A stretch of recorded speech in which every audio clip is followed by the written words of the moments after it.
All right. Good evening, good morning, good afternoon. Hope everyone's doing great. I'm on a new phone, so hopefully that's going to be better for everybody today. And great group. We're actually a couple minutes early, so that's really amazing. So we have a few things to talk about. We tried to do a poll as well. Anne, how are you today? Do you hear me?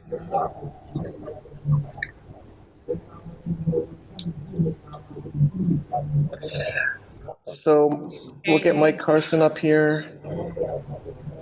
Okay, Anne, I'm not hearing you. Okay, let me get Mike up here.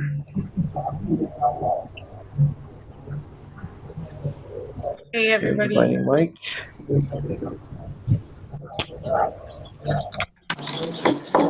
Okay. So we did a poll before, and all right, Mike, how you doing? Good. How are you? I'm great. I think maybe you don't know. I just moved to Thailand like a week ago, so I'm still settling in. But it's exciting times. Yeah. Cool. Congrats on the move. Yeah, it feels great. Still a lot of things to confirm here, but actually there's an ICANN meeting in Malaysia. I don't know if you heard about that in a week or two. I don't know if I can make it, but it's not so far away from me. Yeah, that's cool. I saw Frakes mention that. Yeah, I saw that. Okay. So we want to make this an open forum. You know, we do welcome people to come up. We try our best to accommodate and address all input. We have a short list of points to talk about. And I think if Noel is here, I'd love to hear from. But Mike, you were at NamesCon. Do you want to share with us a little bit about what your experiences was at NamesCon? Actually, I didn't make Oh, it. I sorry. didn't make it. So Okay. yeah. Okay. But yeah. Okay. No problem. Chango's coming up. Great. I was really happy she could make it. Chango was there. Chango, how are you doing today? Awesome. Yeah, so we have, oh, Noel just showed up. Great. Thank you. I'll invite him up.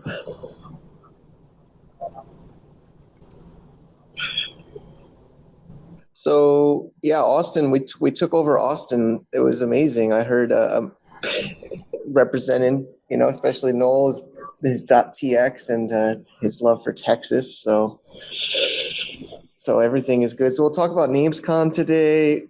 Of course, actually, everybody, I did a little poll, and people really were interested to hear about browser adoption.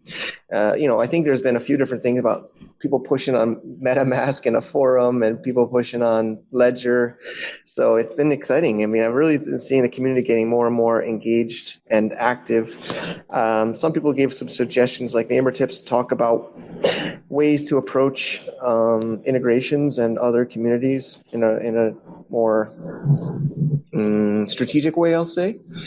So those are some points I have. And of course, we have open forum. Anyone will raise their hand. We'd love to hear your questions and your points. Noel, do you want to kick things off? I'd love to hear you did an amazing job heading up Handshake, representing Handshake at NamesCon in Austin just last week. Would love to hear some highlights. I've seen your write-up and your points. Do you want to give us some points now? Yeah, definitely. Hey, everyone. Can you hear me okay? Yep, loud and clear. Yep. Awesome. Yeah. Well, yeah, it was a fantastic week last week at NamesCon. Definitely, probably one of the greatest moments, for Handshake and everything, at least so far. And it was just a really incredible time for all of us to come together. Can y'all still hear me? I just want to make sure. Yep, we're hearing you. Okay, cool. Yeah. So yeah, I did create an update, so feel free to find that on HeyTX's Twitter account if you want to kind of see some of the things from my perspective. I would say besides that, I'll share a few other things, and then feel free if anybody has questions for me to shoot them at me. But I would say some of my other takeaways besides besides what I wrote was that when we're doing like tabling or when we're connecting with attendees, I believe we probably had around 600, 700 NamesCon attendees there. So, I mean, a decent turnout, but not as much as what they've had in years past, but that's pretty understandable, right? This coming back from COVID, but I would say half the attendees that I spoke with had at least heard about Handshake, which was surprising to me. That's a lot higher than what I thought, right? Whenever we go to like other crypto events or Bitcoin events, no one's heard about Handshake. So it was really impressive. I've gone to many events, this year, and this is by far, the most I've actually heard about Handshake. And I would say after this event, with all of what we did, with the auction, with Ann and Mike and Chango, that helped with the auction and all the other things, I would say at least 90% of the attendees will have heard about Handshake after this. We were sending, they would receive like phone notifications for like the Handshake sessions. They even received a notification for the auction, which is pretty incredible. I didn't come up with the idea. I was asking the NamesCon team, and they're the ones that came up with the idea to kind of get them to come into, our in-person space there in the building. So that's really one thing. I would say my goal, like our primary goal, was to have Handshake enter the consciousness of the domain industry, and we definitely succeeded with this. And so obviously, next year, the NamesCon team, Soren, who's an incredible ambassador. It's so great to have Soren on board. I mean, none of this would be possible without Soren. And then also NamesCon's newer president, Christian. Both of them were just like jumping up and down with joy, about Handshake whenever I saw them running around. And they really want Handshake to have even a larger presence next year. So that's kind of being discussed. And, we had like a few hours of Handshake sessions, right? And including the day one with JJ and Chango, which was epic. I'm glad somebody recorded that. But I just want to give the community a heads up that like NamesCon 2023 is going to be in Austin, and they're tentatively planning it for sometime in June. So just mark your calendar if you want to attend. It's not going to be around this time next year. It's going to be a little bit earlier. And so it's probably going to be like before or after Consensus in Austin. So Consensus is, a huge Ethereum conference or a huge crypto conference, right? 10,000 plus attendees. And we'll probably aim to have it like the week before, or maybe like, a week or two afterwards. But that's still being worked on. I haven't heard the latest, but I just want to iterate that the entire NamesCon team was like just so excited about Handshake. And throughout the entire conference, some of my takeaway from them and also the other attendees is that HNS is innovation. That's what people see. That's what domainers see, is like Handshake is, all about innovation, and, Handshake's also the future. Now those are two of my points. I have a few more that I'll share. Interestingly, from what I was told, from just kind of networking, it does seem that some custodians of ICANN extensions are open, to Handshake, but they're afraid, from their words, they're afraid to claim their HNS counterparts. So that's kind of interesting. That their words were, when ICANN calms down, or like, when I guess ICANN, looks the other way, and if they take a more, positive view or more neutral view, that this is their words. They said that they would be interested in claiming their reserved name. So I'm at least optimistic with, like that we could perhaps have a few dozen more like claims, like, like names that are kind of like from the ICANN extensions. Because I think, Ray King, from Porkbone and Top Level Design, he's really led the way, right? He's proved like, hey, this can be done, and they're still here standing. So hopefully his leadership will encourage other ones to look into that. And I know that quite a few are going to be looking into it a little bit more, at least. So that's another win. And just a comment from, I guess, a takeaway from the NamesCon president, Christian. He said an overall theme was like the domain players reflecting where they fit in with Handshake. So I think that is kind of what they're just contemplating now is like, is there an opportunity for them and their business, or is Handshake a competitor? Obviously, my belief and many other beliefs is we can literally help, grow the domain industry tremendously, right? Because with the Web3 use cases, we're not just going after businesses and entrepreneurs, but we're going after all internet users.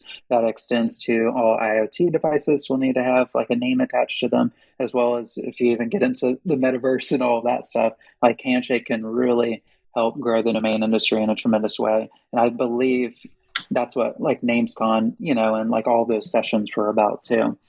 A personal view from myself, like from talking with GoDaddy and like Soren and others talking to GoDaddy, I'm not, like I know we have, Michael Seiger here, a huge, supporter and, director of education at GoDaddy. I personally don't see them entering anytime soon. Like I don't see them leading the way like Namecheap has already done, but at least we do have a few other registrars looking into it. In particular, Epic.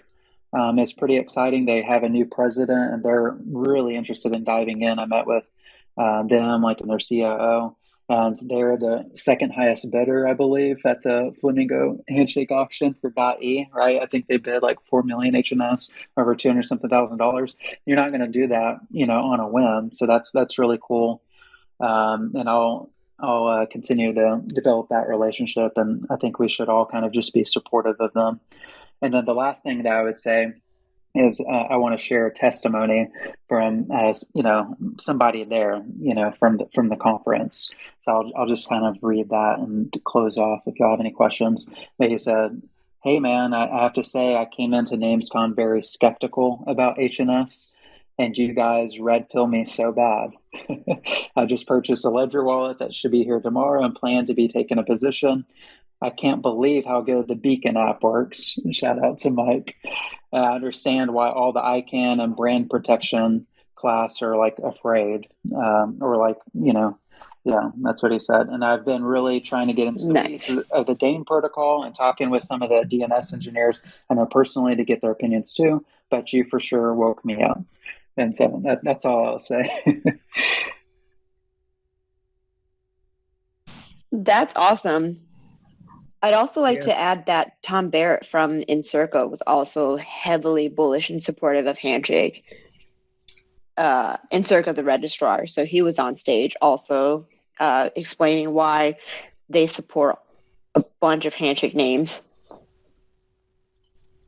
Yeah, Tom's great. They had the ICANN session on Friday morning, and it was basically just him, like lawyers, people representing ICANN, and he definitely represented us well. So yeah, shout out to Tom. He was in several sessions, and it's just so amazing to have such reputable players from the domain industry on board. Definitely. And another point, I should have it on ready. I don't know if you're ready, Noel, but my favorite part about Handshake is the true decentralization. There was a few different people that pitched in as sponsors for the Handshake track, right? I see Namer Tips here. They chipped in. There was quite a few different people which kind of like filled the pot, to help us get this representation. I should have this ready, but do you want to read off those names or? Yeah. I know you had some slides and video for them when you were presenting. Also the label pins. I'm wearing mine right now with Erwin. He's here. That's kind of my favorite part of this community is everybody's a part of it, and people chip in for different events and initiatives. Yeah. I mean, it really was a collective effort from like dozens and dozens, of our community members had like a direct impact, and then everyone online too, be able to like and retweet and comment. Like that's exactly. I mean, I know we proved ourselves. Everybody that I talked to, they said, they had certain expectations, but we by far blew all expectations at the conference. So yeah, shout out to everyone. We had several supporters. I can read out the specific sponsors that we had. We had Encirca, of course, we said that, Impervious with Mike here, and Steve Webb was a speaker as well. We had Pork Bun, And then also, I do want to shout out Premium TLDs. They're a major sponsor, and they had a booth there. So basically, it's kind of like the ATX community booth, and then the Premium TLDs booth. And so, shout out to their team, for helping us have a major presence at the conference as well. I do want to give a shout out to Pei. I don't know if he's with us right now, but he came all the way from Taiwan to help out and to be a part of that. And he was there tabling every single day, helping with everything. So my heart goes out to Pei in a big way. And then we, of course, we had the Flamingo Handshake and we had SkyInclude, but then we also had Namer Tips help sponsor. We had Dot Wallet and Scott chipped in. We also had .x chip in as well, and then Pays .domains chipped in. So that's on the sponsorship end. But then also I do want to give a shout out to Erwin. Maybe Michael Cyber, he took away a HNS pin, so that is just really, really awesome. Thank you, Erwin, for just such a high quality.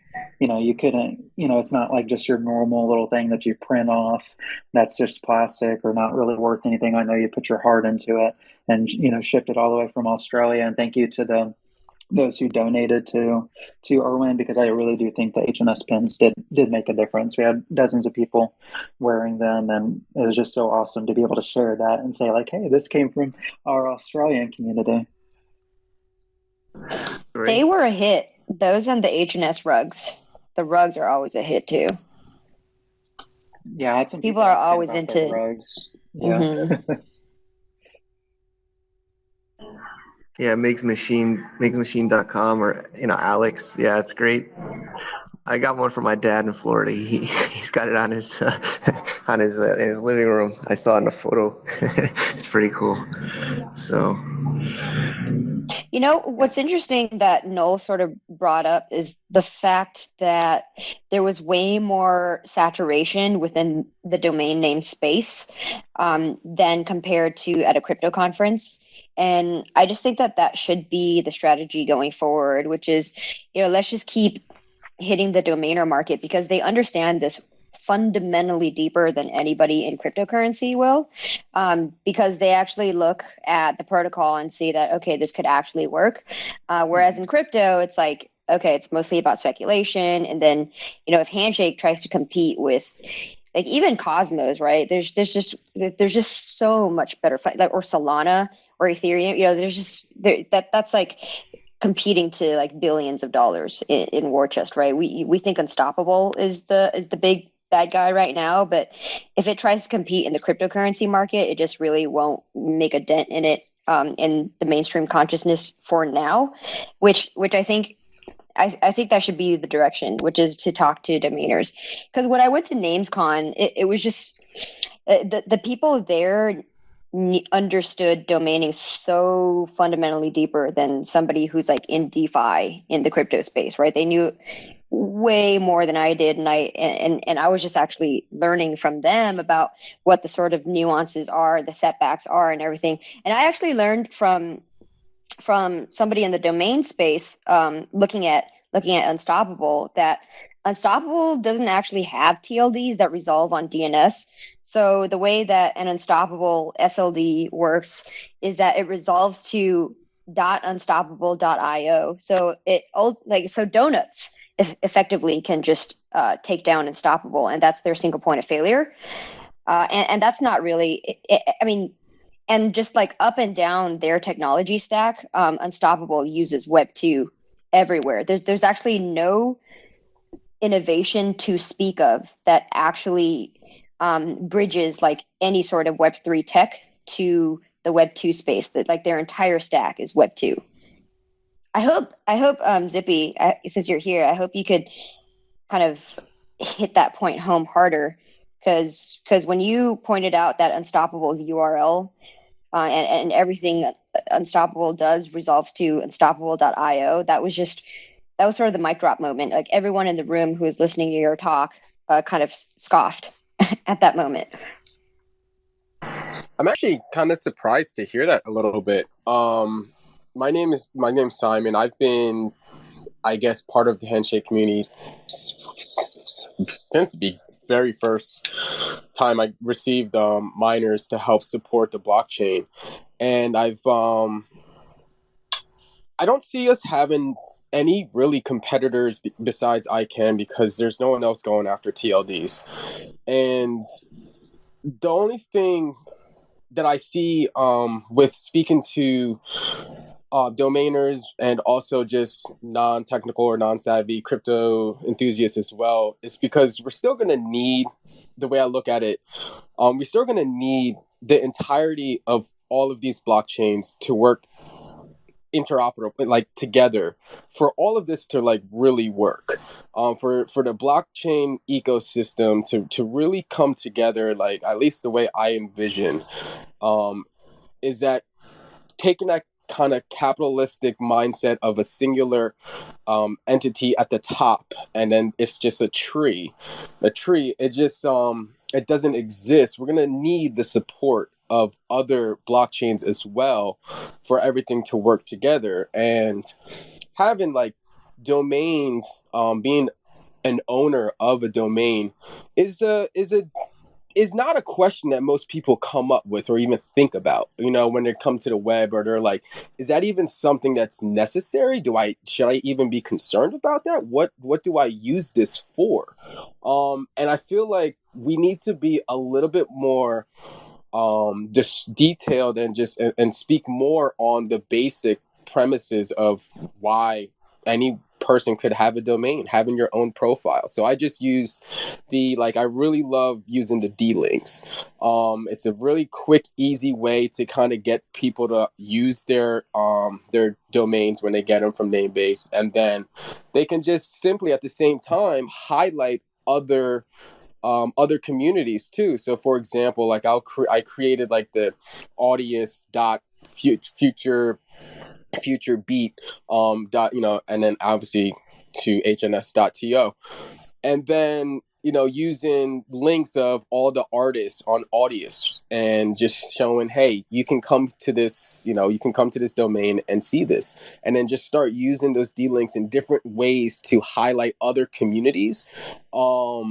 I think that might be a good approach as like an icebreaker, to say, hey, there's a community here. We're all working towards something fantastic. It's a really difficult conversation, and it's not easy to have, but you can still have fun with it, with these little like redirects, and or owning your part of the internet. Like, I think that could be a really good marketing thing for Handshake, and pushing that type of narrative of like, hey, with decentralized identities coming about, and then connecting it eventually with decentralized wallets or browser-based wallets, having your profile essentially on the web, on a decentralized web.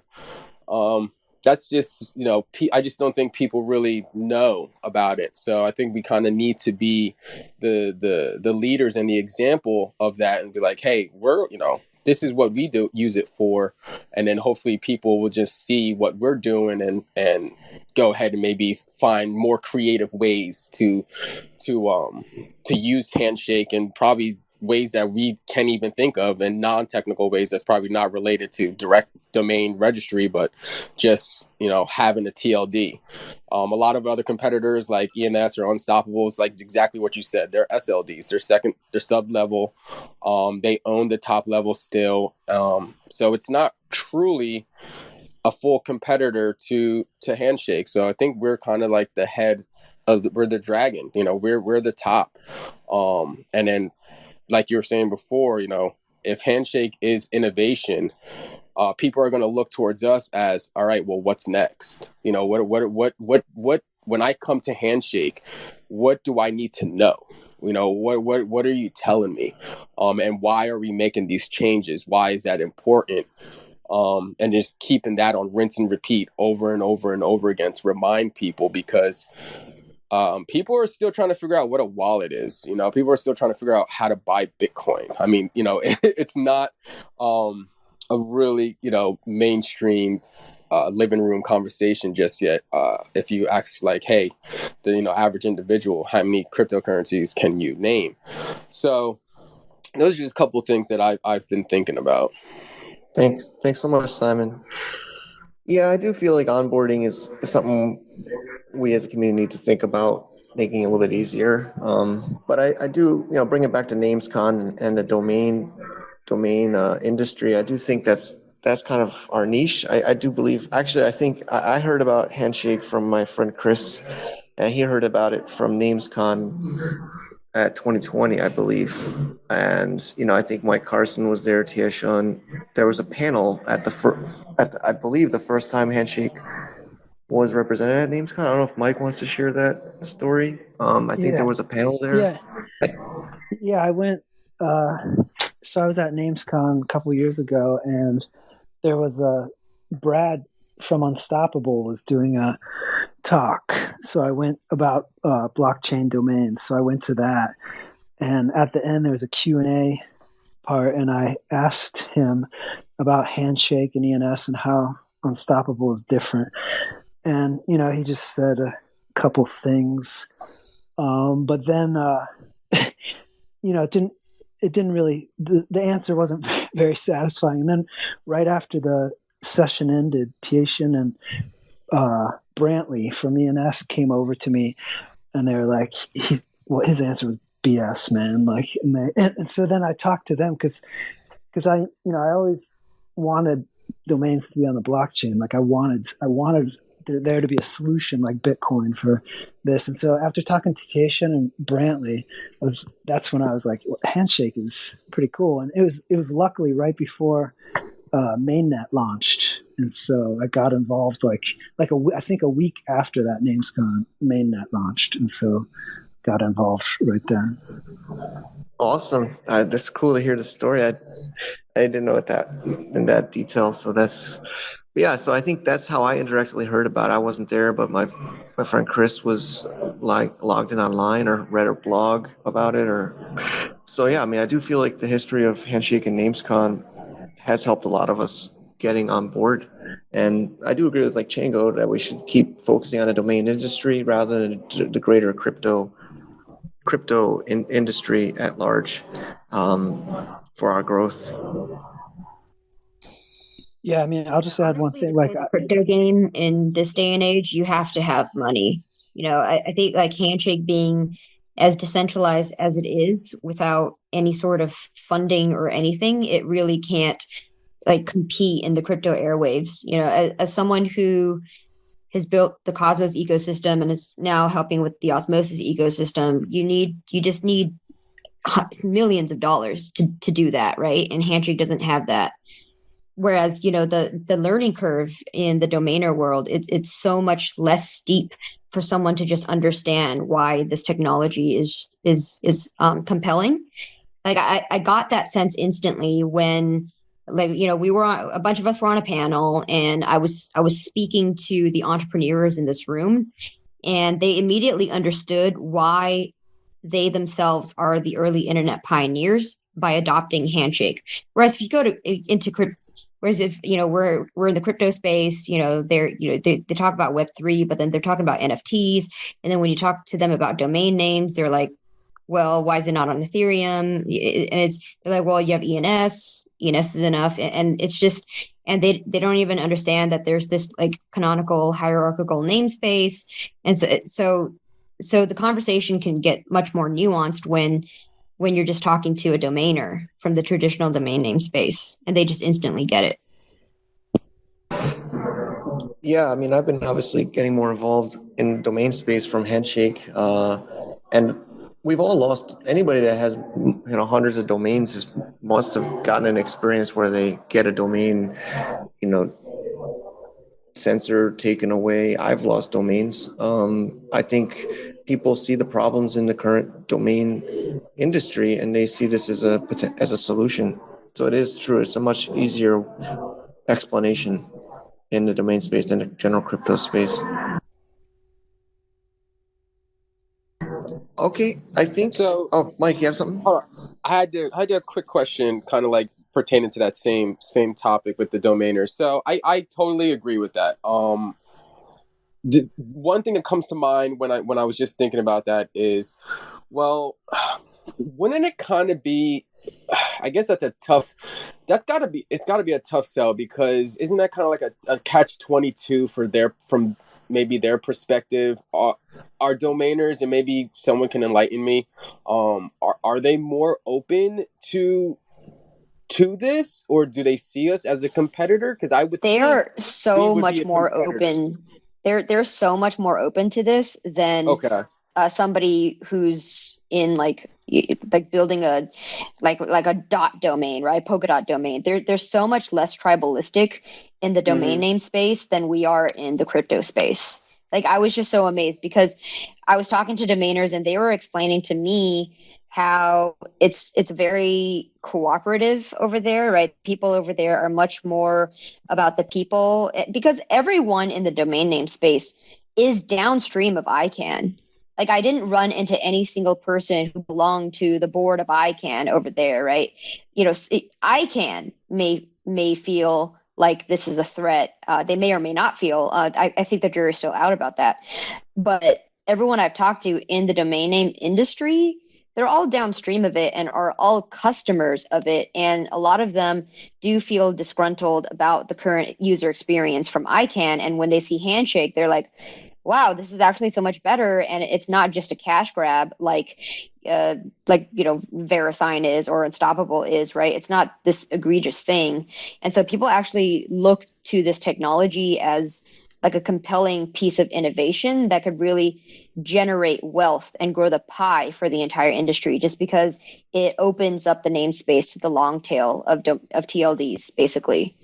And it permissionlessly lets anybody do anything that they want with those names, so long as they're not getting sued by, Unstoppable or someone.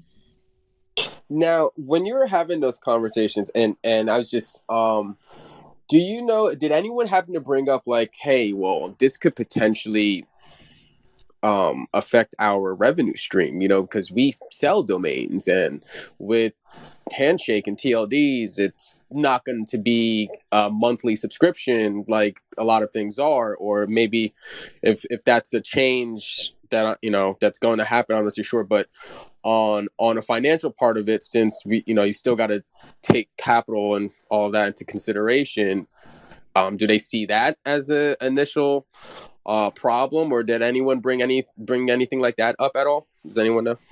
Yeah, so one problem that a registrar brought up while she was on stage was the user experience. So she did support a couple of Handshake domains at first, but somehow during the process, the TLD owners that had locked up their TLDs with the registrar, they wanted to withdraw it for some reason. And for some reason, she didn't have any protections against it. And so that person withdrew his Handshake TLD, and then it basically rugged everyone who she sold SLDs to off of that TLD. And so she said that was a bad experience being the intermediary of this. And so that made her stop listing all Handshake domains. But, on the other hand, Encirca was also on stage, and he said, well, this is how we deal with it. And this is just very much a registrar level sort of legal decision-making process that they have to structure around it to prevent such things from happening. But that was a complaint. But I would say that the fault is not in the Handshake protocol, but the fault is in the registrar for not really setting up a structure that protects both sides, if you know what I mean. Yeah, totally. Because if you had true ownership of it, and then essentially you would be in control of whether or not the TLD was going to be auctioned or sold or removed or something. So right. Yeah. So if I were a TLD owner and I'm not making any money off of it because I'm not selling SLDs, but if I needed to sell SLDs, I'm going to need a registrar, right? So what do? I'm going to have to hand it over to a registrar, and it should be an agreement between me and the registrar whether or not it should be the TLD should be managed by a multi-sig with me as a signer and the registrar as a signer, or whether or not I should give up control completely and trust the registrar to just like pay me the revenue from the SLD sales and for them to take a cut of it, and then for a legal contract to bind it such that I get to withdraw the TLD after a certain date, after some contingencies are met. It's like a structured process that is a negotiation between the TLD owner and the registrar. Okay, greetings, everyone. I'm just going to chime in a bit on that. And the first part starts with what Chango is referencing. That's more of the ownership structure and what the ownership dynamic is. And one thing that we've seen in Handshake for quite some time is the need for educating TLD owners specifically about how owning a TLD is akin to owning a business. And when you start to talk about owning a business, there are responsibilities, liabilities, and so many other dynamics that just the average TLD owner would need to be educated on. And until that happens, you can expect to see the apprehension from the registrars with regard to taking on, Handshake TLDs, or you would also have to look forward to them putting all of these strenuous guidelines in place to protect themselves. And in some instances, maybe in an attempt to take the quote unquote lion's share of whatever revenue would come in by way of exploiting the fact that they understand that TLD owners, many of them, are not aware of how to operate a business, especially in a new space like this. But the second thing that I want to go ahead and address is the community dynamic in the centralized realm. One thing that is worth considering is that in the centralized realm, there is tribalism, to be totally honest with you. And that tribalism is heavily centered with .com. And to validate that, we have to look at the fact that there are thousands of ICANN TLDs.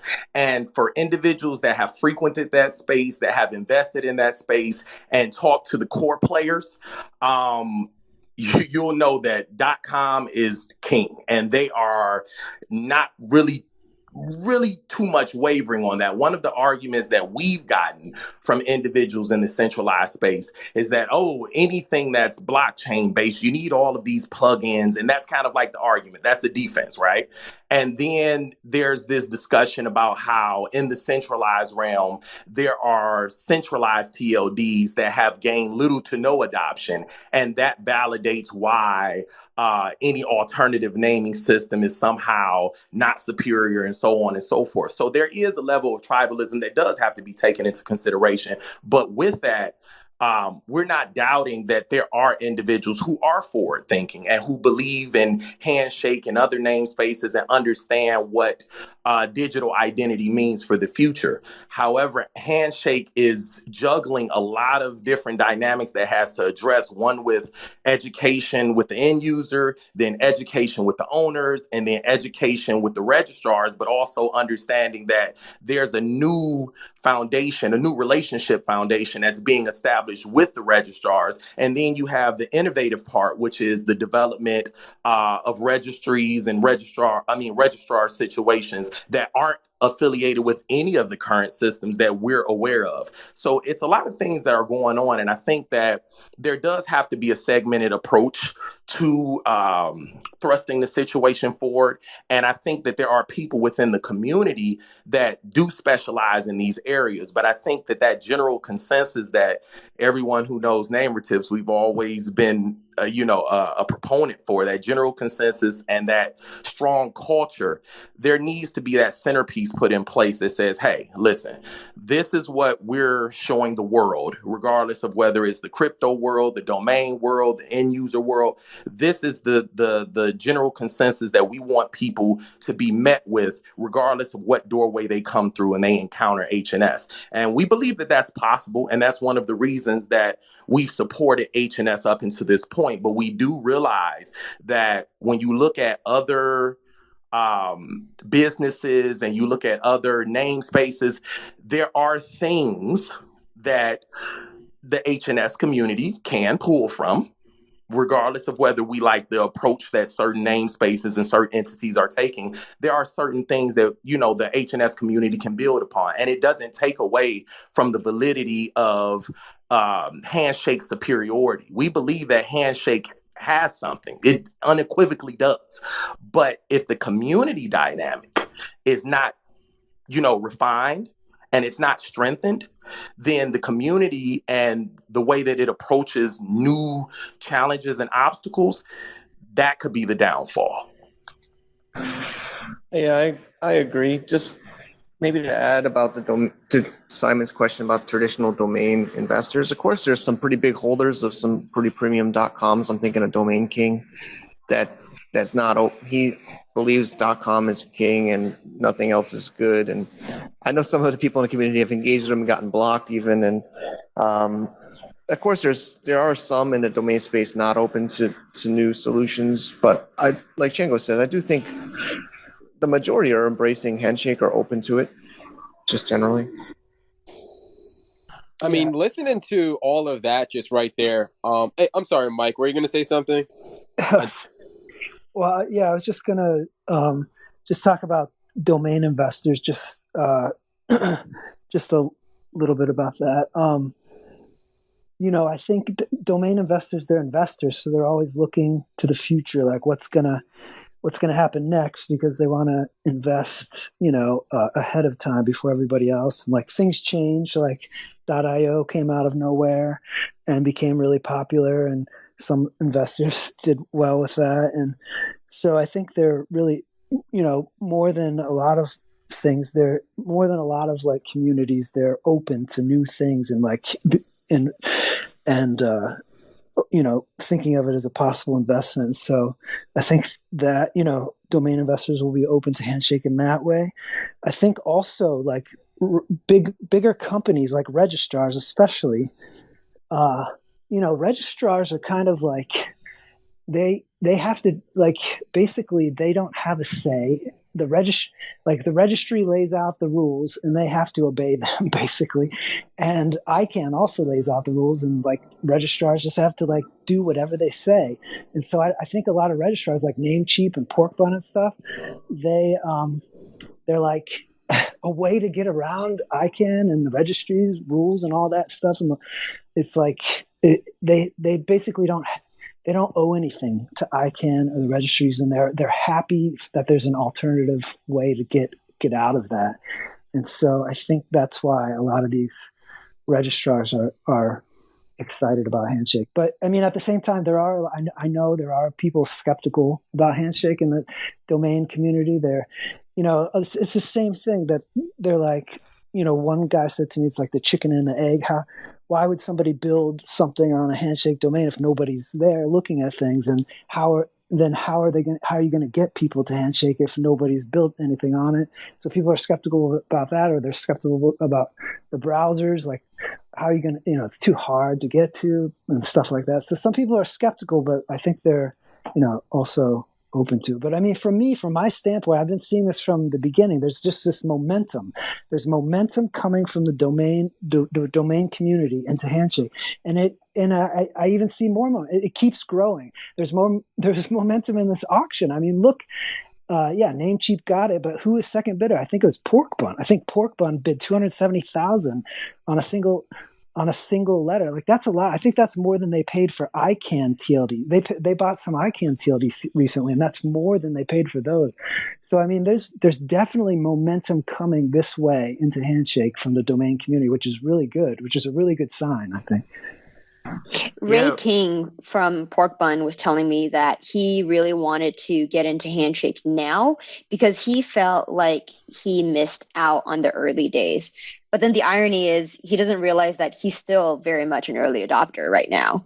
He may not be, the premium TLDs guy who, arbitraged all the expiring domain names and like got $80,000 of delta from that. So, not all of us could be that guy, but we're all still very early adopters.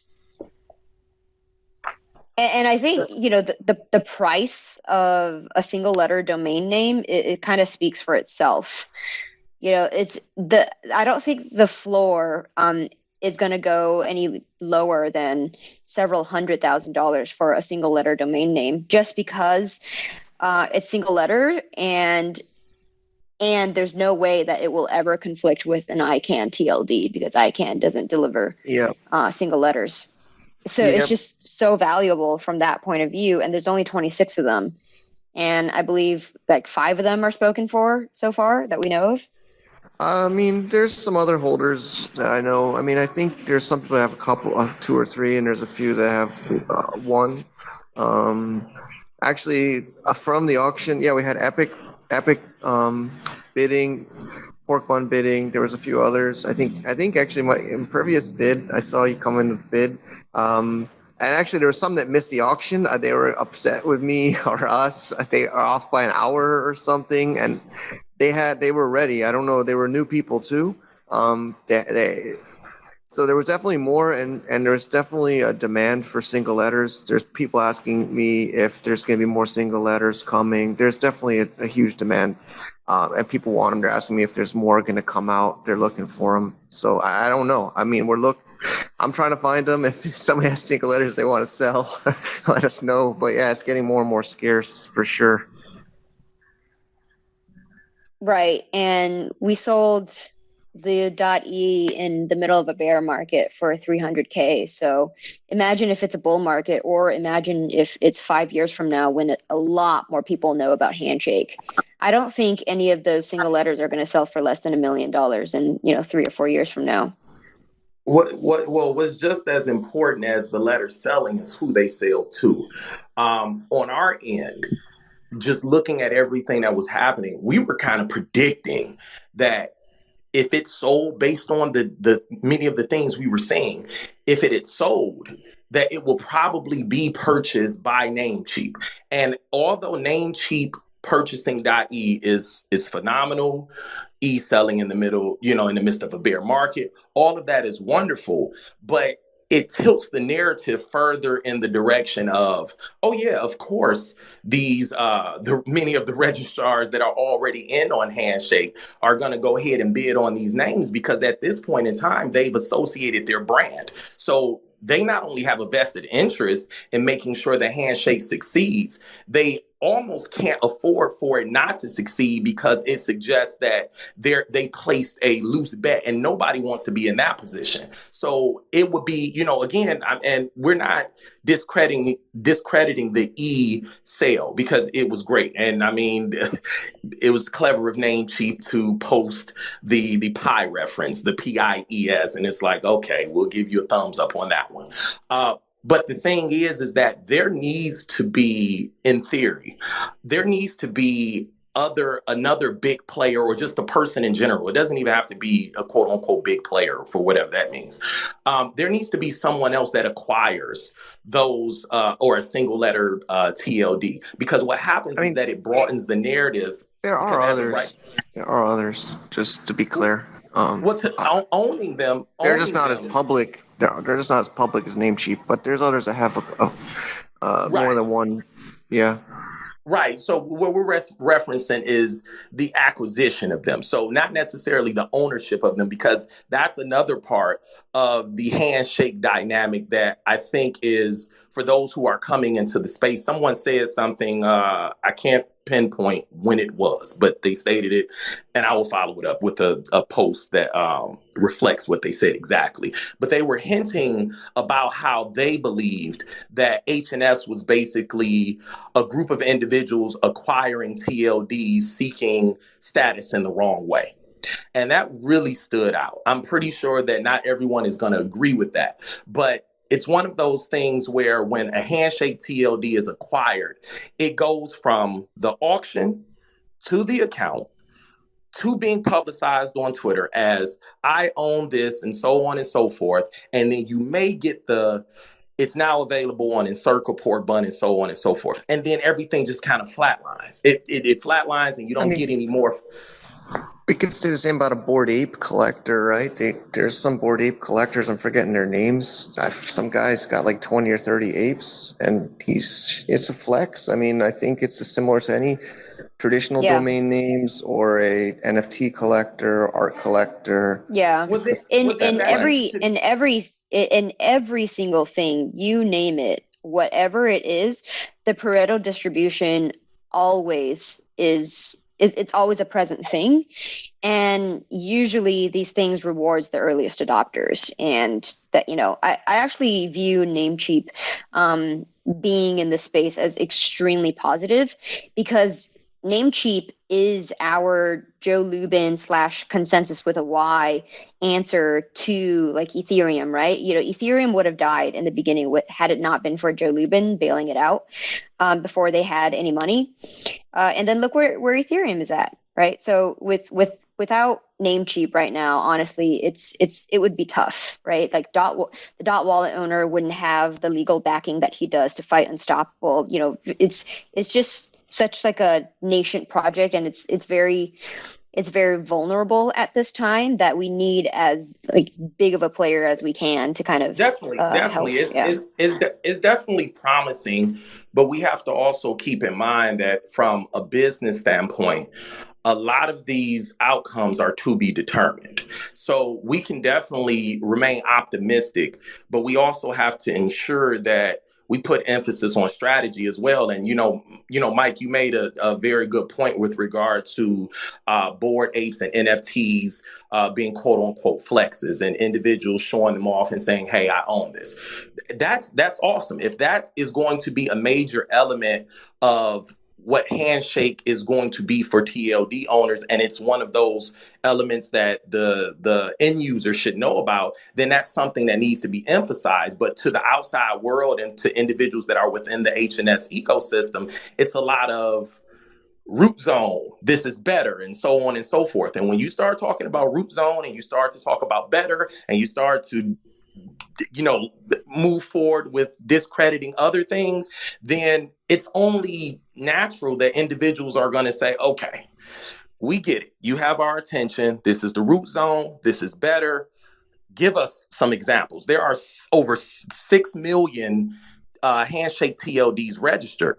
The ratio of example projects or things that are under construction, that number has to creep up and at least capture, I want to say, let's be fair, maybe 5% of the TLDs that are owned, by way of being an example of or at least an early example. Yep. No, I think you're getting right into the next point I have on our list. I think so let's move on to that. We kind of went through NamesCon recap. Noel gave us a good recap. We talked about the auction, the .e. I think that was enough of that. I think browser adoption integrations is next on my list. And there is some good news. Opera crypto browser for Android supports Handshake. So I'm on an Android phone. I'm even paranoid my Twitter space is going to crash.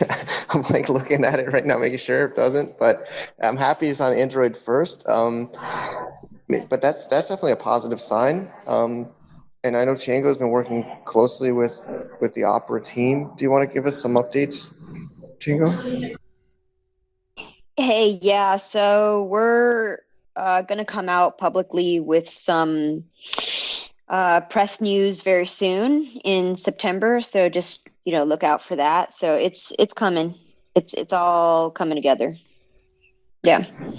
Great. Yeah, we see progress. It's on the crypto Android version of Opera. So anybody here can check that. Yeah, I just can't speak too much about it, just because they were a little bit concerned about people finding the Android version organically. They thought that I had leaked that to the community or something and blew it up, but that was totally organic. And I told them that, and they said, okay, fine. So I'm not gonna say too much, because they like to control the narrative. I've been through this a little bit last year. I know. So yeah, these browsers are a little bit more private. So, well, anyway, that's great news. And I guess we can move to the MetaMask. MetaMask, there was somebody. Oh, the only call to action that I would say is, if you have user feedback and there's something that you don't like about it that you want them to change, then go to the Opera Discord, because that's where their engineers are and that's where they're taking usage feedback. Okay, great point. And so it's been just like what we saw at the MetaMask forum. They even turned it off because there were so many people from the Handshake community commenting on the thread. So maybe we could jump into the Discord of Opera and make some noise, positively. I know Namer Tips, you said we can talk about that later or even now, but try to be professional. We all are directors of Handshake. We all represent, that's the beautiful thing, right? But we should we all represent Handshake, right? So if we say something rude or unprofessional, that makes all of us, myself, everybody here look part of that Definitely. negativity. Definitely. So let's try to keep it positive. Definitely. And with that, I just, want to follow up with a quote that, I've led with a majority of my life, and it was passed on to me. And that quote is, bad associations spoil useful habits. So I'll say it once more, bad associations spoil useful habits. So when you have, we can't control everyone, and that is not our intent. That goes against the whole dynamic of decentralization. But we have to be reasonable, and we have to be mindful that, listen, this is human to human engagement, and there is the part of engagement that exists outside of the realm of what it is that we're advocating for. So when we speak to individuals, regardless of where we're at in our development situations and so on and so forth, we want to be mindful that something that we say and something that we do can weigh heavily on the next person that we may or may not think that it might weigh on. And I just have a quick question regarding Brave browser. Have there been any, the elephant as of right now would be the recent integration of unstoppable domains, or I don't know how you would phrase it. I'm not in that tech space, but they're now resolving unstoppable domains. Where does Brave fall into that with regards to Handshake domains? Because Brave alone, aside from working with Unstoppable, is a pretty decent browser, and it's a browser that I've heard individuals within the HNS community speak highly of. So what are you guys' thoughts on that?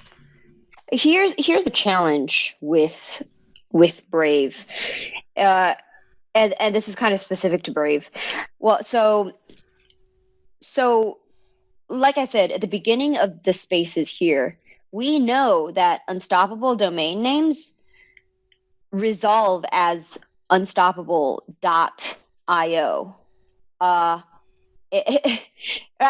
Correct me if I'm wrong, Zippy, if Zippy is in here, right? I believe their URL is unstoppable.io, and then it resolves whatever like identifier thereafter that is associated with an Ethereum wallet. So it's, integration wise, from the browser perspective, it's actually not that hard to do that because you're using your familiar Web 2 stack. Nothing about it changes. They're just using donuts. And so from that perspective, Brave says, okay, that's easy, because we're falling back to the same security model as we've always fallen back to. And you're giving us like $3 million to do it. Great. And it's easy to do. So therefore, it's a no-brainer for us to do it. Whereas on the Handshake side, we said, look, this is a community-oriented project. We can maybe raise $1 million to pay for this integration should you build it. But then they said, no, that's not good enough. And, $3 million is the ticket in. And then we said, okay, we can't pay for that. And we're going to find somebody to create a pull request to the Brave Chromium fork. And they said, fine. And the problem with that is finding someone who has Chromium browser experience, which we have found. But once the developer started looking into the HNS stack, he couldn't wrap his head around the peer-to-peer layer, right? So we could have somebody on the Handshake side do the PR, but they also don't have the Chromium tech stack experience. So it's like kind of finding a unicorn to build this. It's just like one person who has experience on one side of the tech doesn't have experience on the other side, and the learning curve on both sides is really, really steep. So who can we find to build this and pay for this. That's been the challenge, and that's where it's currently stalled. And let's assume that we do find this unicorn of a developer.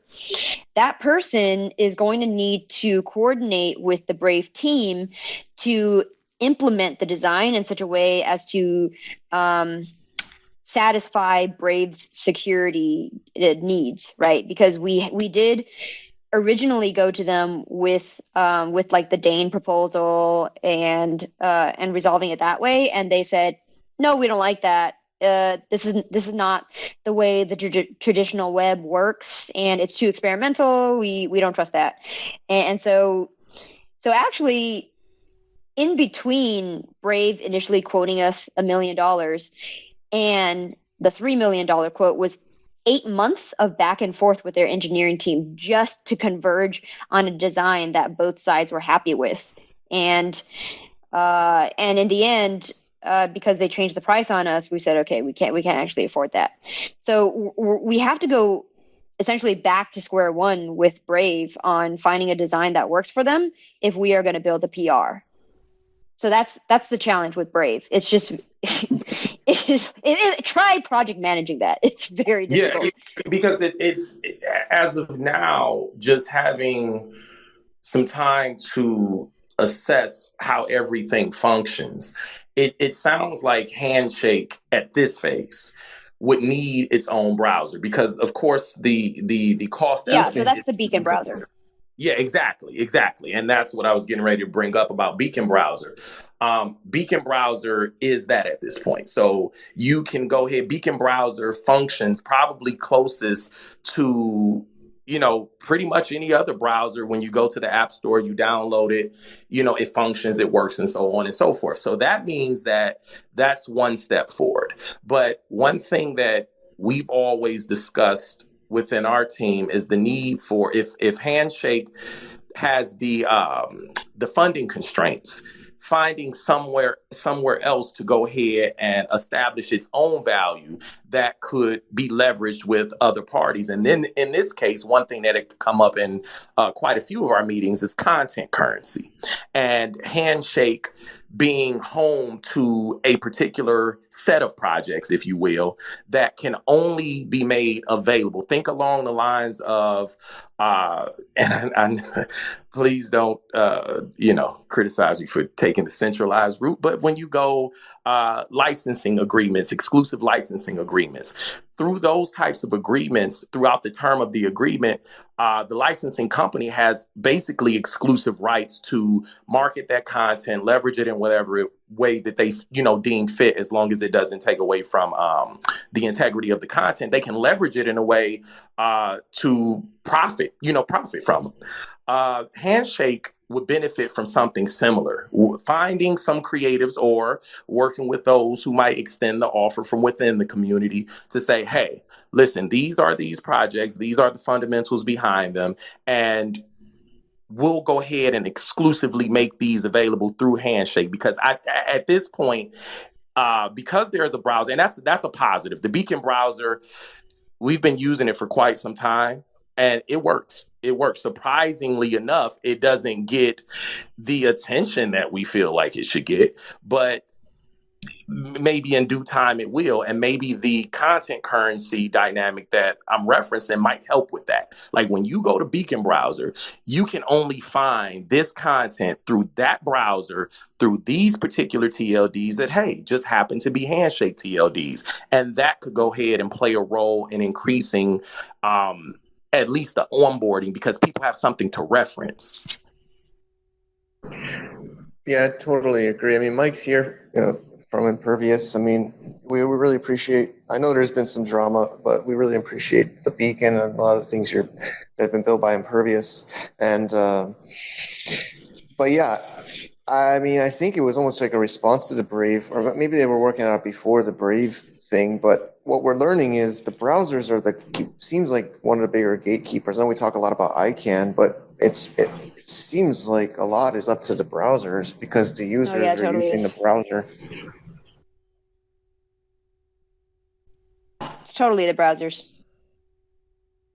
Yeah, it definitely is. And one thing that has to be kept in mind, and we don't believe in speaking on things, is we realize that, once you say things, and especially, in recorded talks, it can be played back and leveraged, but there's only a matter of time before someone gets a major player and they attach them to a particular TLD extension, and then they just market it like wildfire. And then regardless of whether or not they're truly decentralized or not, it's going to become, in many people's eyes, many of the end users' eyes, the standard for what the decentralized web or Web3 is supposed to be about. And the concern about that is that if Handshake is not cementing itself strategically, then it can come off to the public that Handshake is waiting on a competitor to fall in order to say, see, we said that wouldn't work. But it still comes back around to, okay, we get that didn't work, but where are you guys at in, liberating us and taking us to the quote unquote promised land of, tomorrow's web experience? Honestly, I don't view any quote unquote Web3 domain name project as a Handshake competitor. Like, in fact, we should be doing the hard work of breaking down the barriers and, having them want to integrate with Handshake, because ENS should be resolving with Handshake TLDs, because they're right. It's complementary. Unstoppable, their TLDs don't exist. They should have bought their TLD Handshake. They don't have it on ICANN, so it resolves nowhere except on unstoppable.io, which was ridiculous. So honestly, the work could be to go towards these strategic partners and have them resolve, Polkadot's Dot and Solana's own bespoke domain name system. They all should be resolving up to Handshake. Like, if we could be less tribalistic in the space, and like all of crypto domain names actually used Handshake for TLD resolution, that would be huge. And that would actually make a dent. Yeah, Okay, Chris, we have a new speaker came up. Yeah, it was a little echo, so I muted you, but it seems like it's better now. I'd love to hear your insights. Yeah, just a quick question. Where does the Aloha browser fit into all of this? Thanks. I think Noel was really, if I remember right, he stepped off the stage, but he's still in the audience. But I think Noel championed that integration. Chingo, do you know about that one? The Aloha browser? I believe Noel helped with that a lot. I don't know if Noel, if you want to come back on stage, but I believe that, again, I mean, Noel's a really perfect example of what any of us can do. I mean, we're all trying our part, but he stepped up. I believe he got in touch with the Aloha browser and got them to support it. Unfortunately, I haven't tried it myself. Or Noel's here. Great. Noel, do you want to share?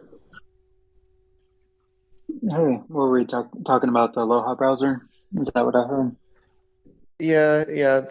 I can't. He's got emojis as his username, so I don't know how to introduce him. But he asked about the Aloha browser. Yeah. Well, that's something I did earlier this year, and really, I mean, I know it wasn't really the perfect integration, right? Because they're kind of using like a instant resolver, but really it was just kind of to get them, working on Handshake and, to kind of get them in the door. But I haven't been in contact with them recently. Really, after we did the whole press release and how they had the initial integration, I was hoping just to kind of leave it for the community to continue to encourage them and to work with them.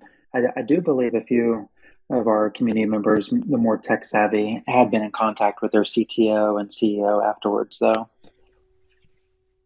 But I'm not sure about any future releases at this time. But I do know that they are wanting to pivot in a big way towards Web3, and HNS was part of that.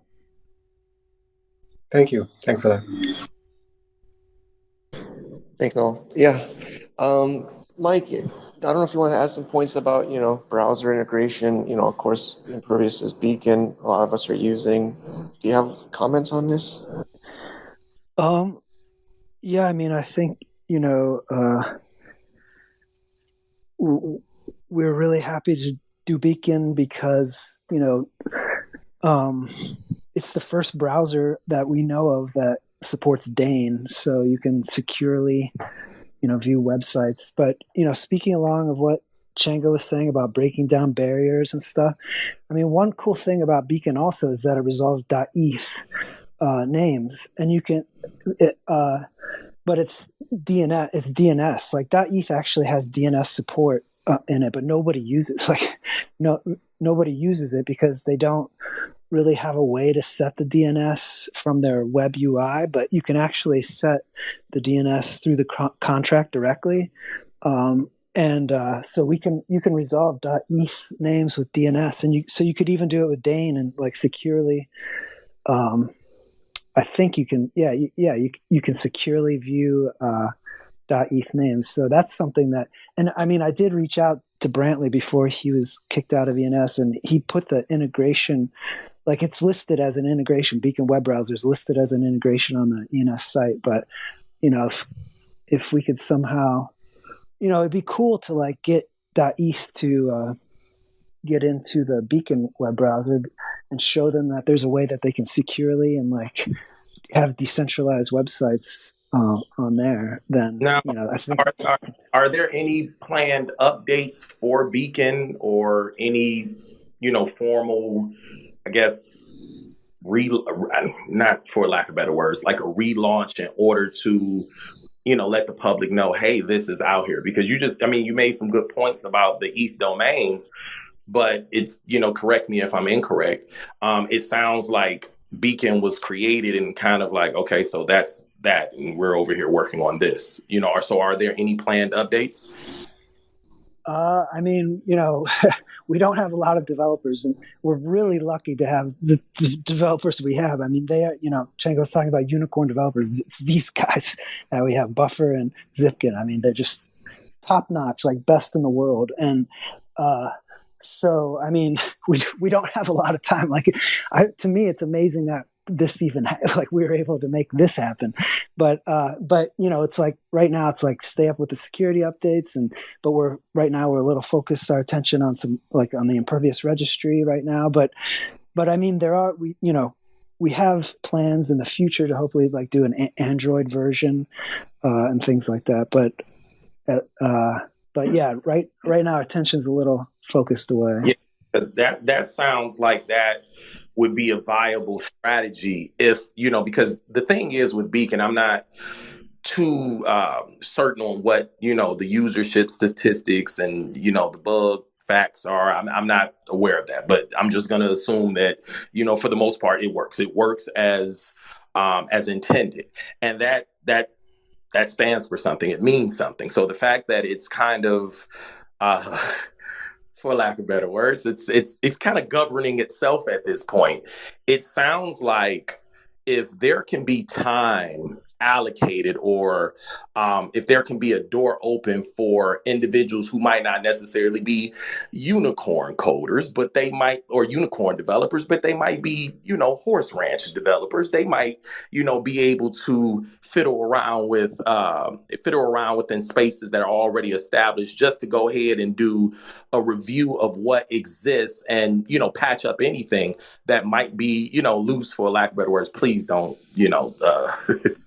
please don't get on my case about the terminology, but you get what I'm saying. Like, get someone that can, look it over, do a quick overview and confirm that, okay, everything is sealed, and then maybe even do a rebranding, and the HNS community can get around that browser and push that browser as something that can be easily downloaded, something that actually works. And, while HNS, websites are being built and so on and so forth, you still can use this browser to, build out the rest of your online experience and visit other domains that may not be Handshake. I think that would be a great bridge. Yeah, I mean, Beacon is completely open source. It's on our GitHub account, github.com/impervious Inc. So you can go there, and we have it all completely open source. So we'd be really happy to have contributors and to add things like that. So yeah, if there's any way we can help with that, let us know. It'd be really cool. I think I mentioned to Steve Webb once, but to make like a BAT token competitor, BAT is what Brave does for Beacon. Of course, I know it's a huge undertaking, but I think what I'm learning with all these browser integration, they make money from integrations. It seems like, like it's hard to monetize. Oh yeah. To make money with a browser by itself, charging an arm and a leg. Yeah, I mean, because they have to give it free to the user, right? Users don't pay, and then you got to get lots of users, and you got to market that, and then how do you got to pay developers? There's not so many developers, so. But Brave charges up the A for ad space on the browser, and so their target customer is cryptocurrency projects. They've come to me on the Cosmos side with a deck saying that, for ad space on Brave, for 1 day, you're paying something like 50 to 80,000, and Uniswap's actually used that ad space, and they have a ton of money to allocate, obviously, towards marketing. But Brave is making hundreds of thousands for like changing their UI for a few days. A lot of that has to do with the fact that content drives traffic and traffic drives revenue.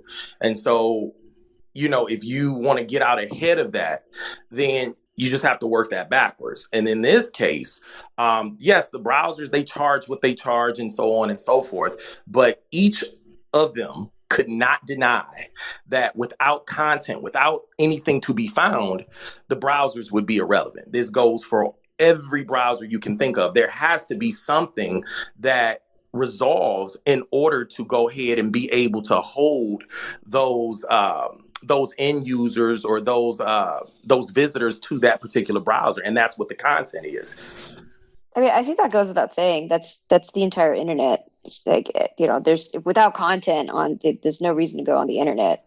But exactly. So that's where if Beacon has exclusive content that can only be found through it, then I'm not saying that that's going to alleviate all of the integration and adoption issues, but it can start to send the current of traffic in the direction of HNS, because if think of your favorite artist. If your favorite artist, this is a 1, 2, 3 on how this would work. Anyone that's in this space, think of your favorite artist. If that artist came and said, listen, I'm going to take an exclusive album and I'm just going to make it available through a Handshake website.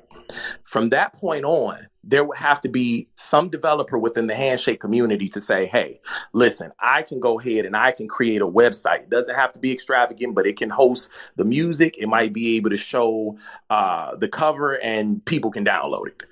That right there would be a bridge. And then from that point on, if that artist was to make it known that this exclusive content is available through this Handshake name, and they have a following that is going to follow them wherever they go, the next question naturally becomes, okay, so how do we access it? Well, just go and download the Beacon browser and visit this particular domain.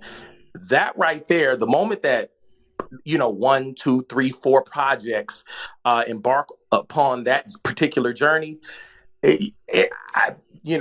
I say that, you'll see an immediate, uptick in individuals being interested in saying, you know what, listen, I want to go ahead and I want to launch a project exclusively through Handshake, because scarcity is a big thing right now, especially when you start to talk about NFTs, when you start to talk about even with regard to crypto. And Chango, you can elaborate a little bit more, but when there's a crypto that's scarce and, burning comes into play, it's like a frenzy that ignites, and people are interested interested in getting in. So that's kind of what I was referencing with reworking that dynamic with content, because again, Handshake may not necessarily at this phase have millions of dollars for browser integration and so on and so forth. But some visionaries might say, well, what does it need it for if it already has a browser, it already has developers, it already has all of these core dynamics that allow it to function. It seems like the only thing that Handshake would need to do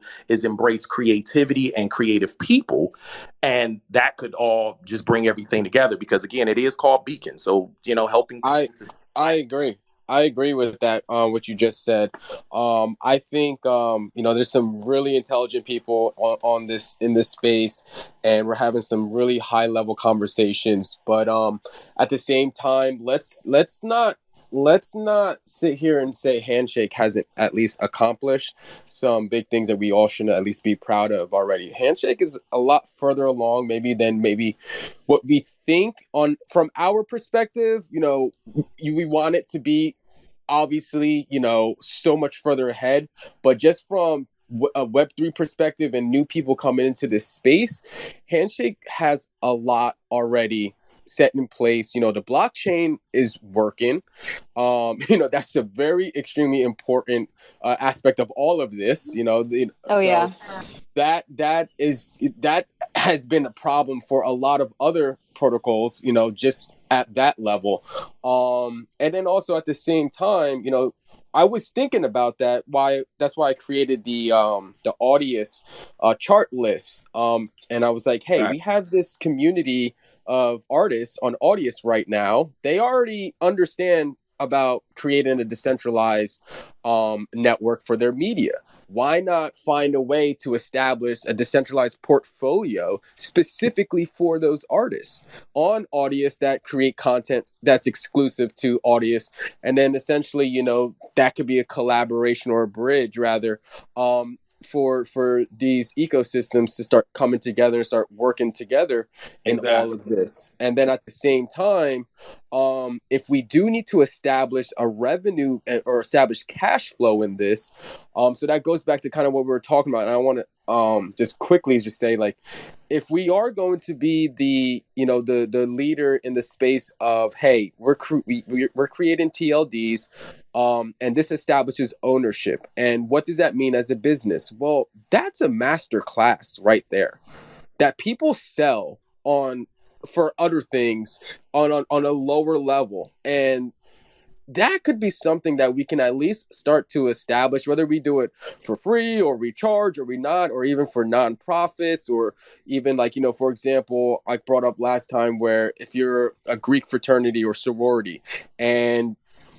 you want to establish, a specific domain for your organization, and then you can create SLDs for your different chapters. We can go around, whether or not we establish some type of a partnership or just a volunteer of doing like the basic of the website of it, and just getting people in the door, letting them know what's going on and stuff like that.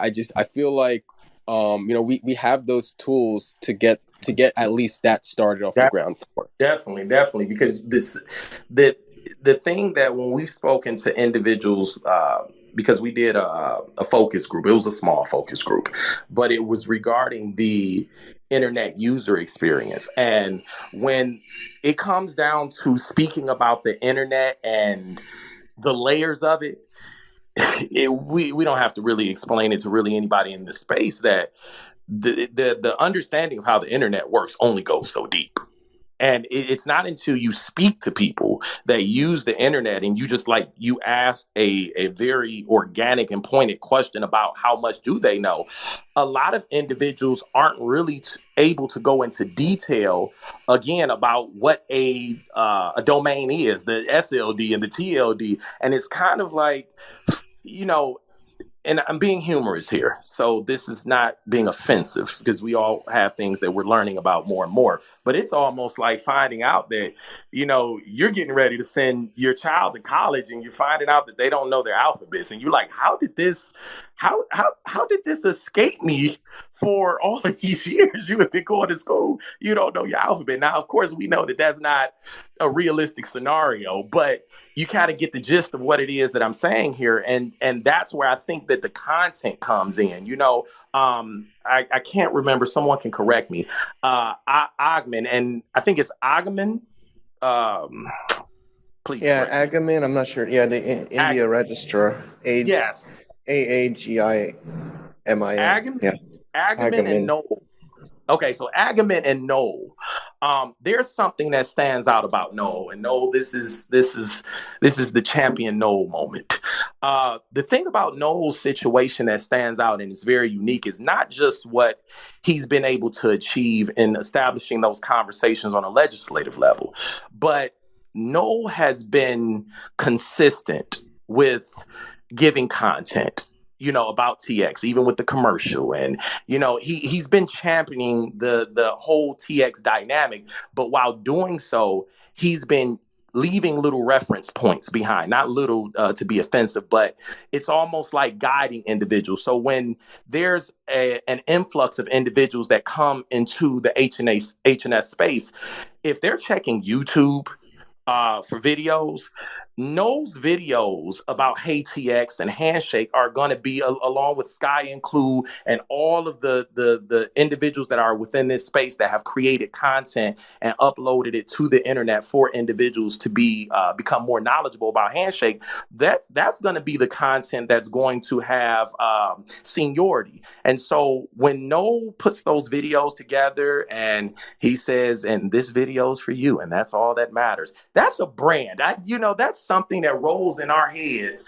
Mine specifically, you rest your head, and after you've watched the No video, you close your eyes and you hear No saying, and this video is for you, and that's all that matters. And because we're big with branding on this end, we understand the significance of that. So when Agman put out the video about how he discovered Handshake, it was like, because we're supportive of Handshake, and we're supportive of just the Web3 and blockchain naming space. And so we try to be impartial and try to guide. But when Agman put that video up, we were like, oh goodness, this works. It was comedic. It was funny. It had different things that could be adjusted, but we believe that he did something for Handshake that maybe the Handshake community as a whole might have not realized, because he could have very well did that video and just focused on the Agman registry.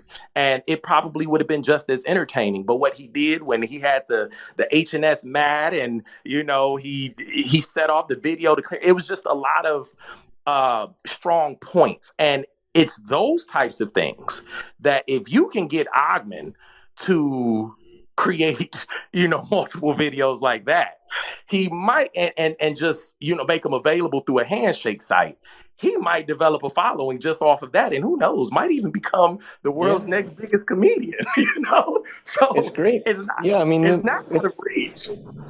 Yeah, that's the beautiful thing about Handshake, is I think it was Noel in a chat, some Telegram chat recently. I'm trying to keep up with all the groups, but if we all have we can all make our own business, like you had said earlier, Neighbor Tips, about each TLD as a business. I mean, I think if we each have financial, of course, a lot of people are holding the TLDs to buy and sell, but actually turning them into a business that they can earn money from, then we're all more aligned in the long term, rather than just maybe short term of buying and selling of names, but long term of building out the names.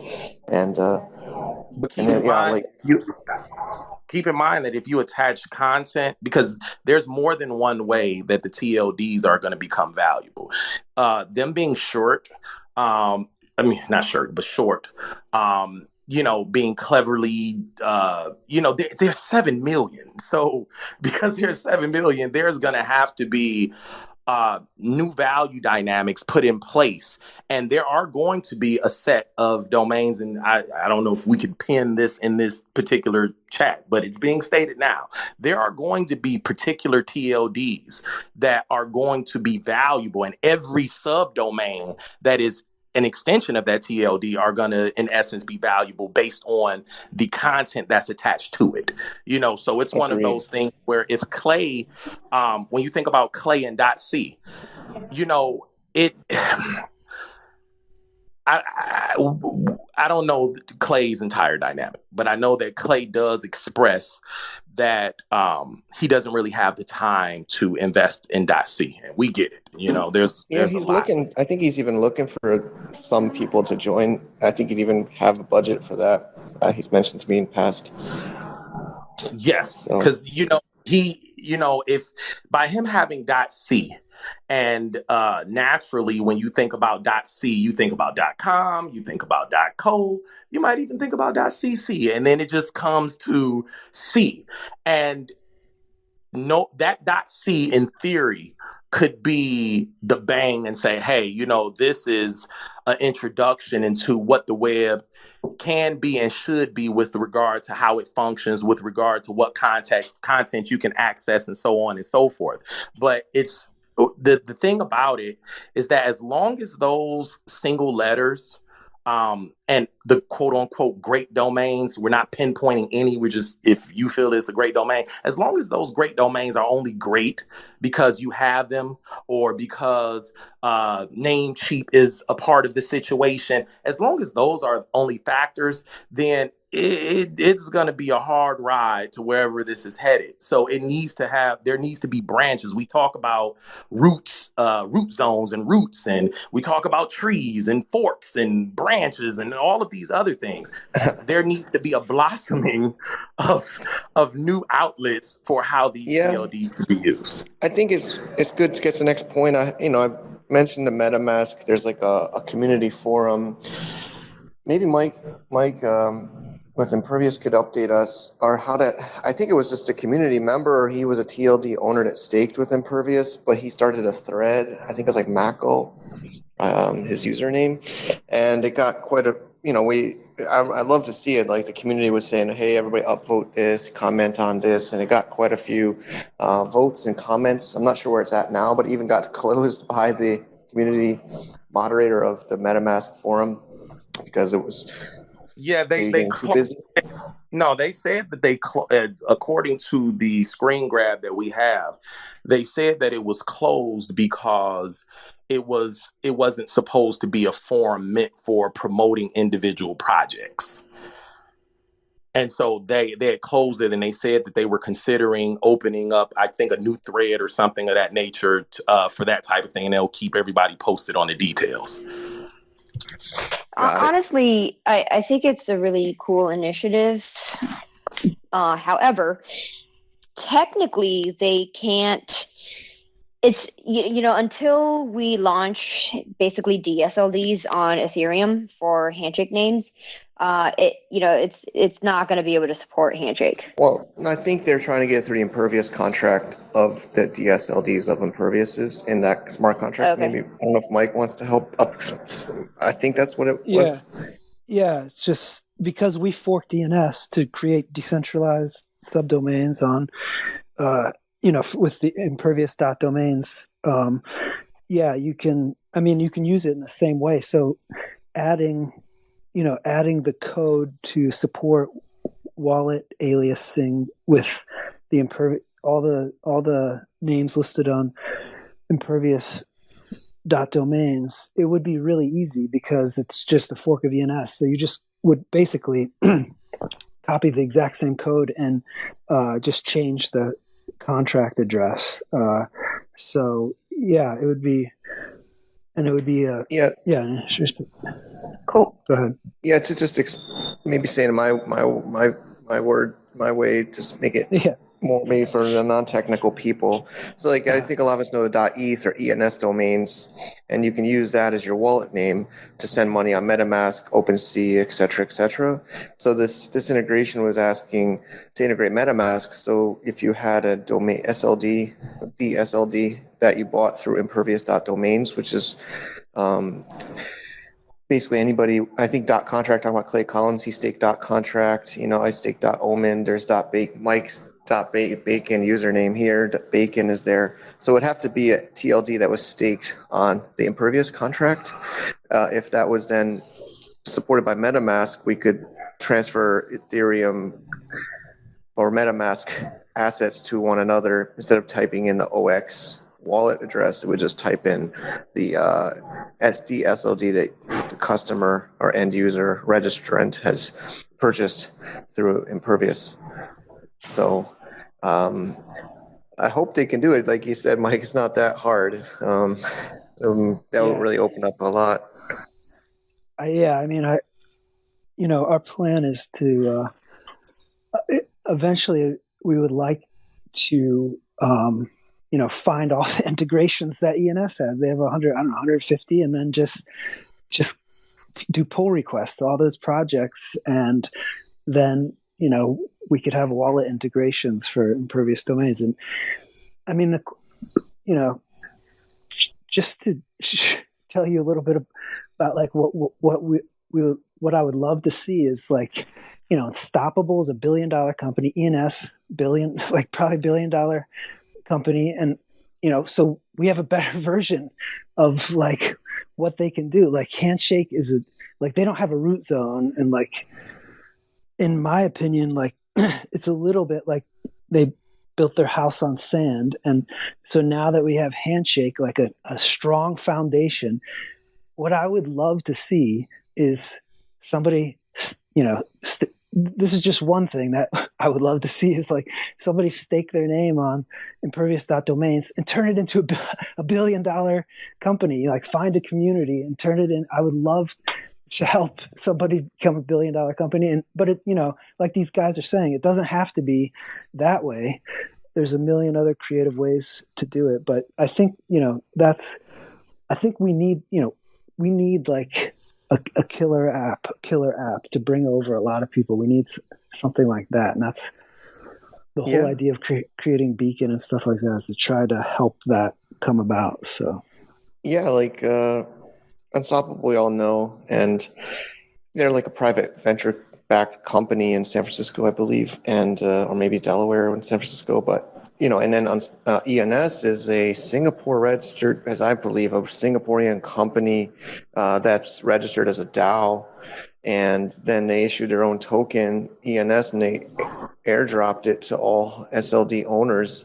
The same could be done with using Impervious now. And Steve Mackey, I saw him in the audience for a bit. A lot of us know Steve, and he was saying, like, when ENS did the airdrop of ENS, I remember on Twitter he said, "You guys are just a DAO. Handshake is a DAO, not a DAO, but a DAO of DAOs, or you can create your own." That's not what I said, but we can have all those 6 million TLDs that Namertips is talking about. Those each could be an ENS. Each one of those could be. Of course, they won't all be, but each of us that has a TLD on Handshake could become an ENS domains and create your own token. And I know there's been various different ways of people talking about how to do that, but that's the amazing opportunity that we as TLD owners in Handshake or directors of Handshake have. Well, and kind of, to piggyback on that a little bit. So that being said, it's like, well, how do we come to a community and at least do an example project of that exact thing you just described? Now, we all own domains and we all understand, what we could do. I remember when ENS was in conversation with all of us, kind of felt like they took a lot of our ideas before it was launched. I was I was in the conversation with the director, but we can create that happen. But how do we come together? The one thing that Unstoppable and Ethereum and a lot of other even protocols that don't even have anything have all still gotten masses to come together and support. Even if it was a rug pull, was Brandon, pay less. But that's true. Like that new thing that just came out with Paylessy they did in Santa Monica, California. Brandon is everything, and we kind of have to decide as a group, like, all right, well, what are we gonna work together on and create and do that? I still, I think the one thing I like about Handshake is it is decentralized and anybody can do anything that they want. But of course, the negative is there's there's this lack of centralization, which means there's no. Of course, we're doing this Twitter space. I see Chris.NFTs here. I saw him talk about, doing Twitter spaces. I support that. I let me know about that. But I mean, there's nothing stopping anybody, and I know there's definitely traction happening. I've been talking to a lot of people filling up my DMs lately with their secret ideas, but there's lots of people working on pretty big things, and we as a community need to just support everybody. I try to stake TLDs on various different platforms. I try to buy SLDs from every platform. I think we just got to try to support and promote every project that we, of course, are comfortable with. Yeah, Promote but there's an art to support and education.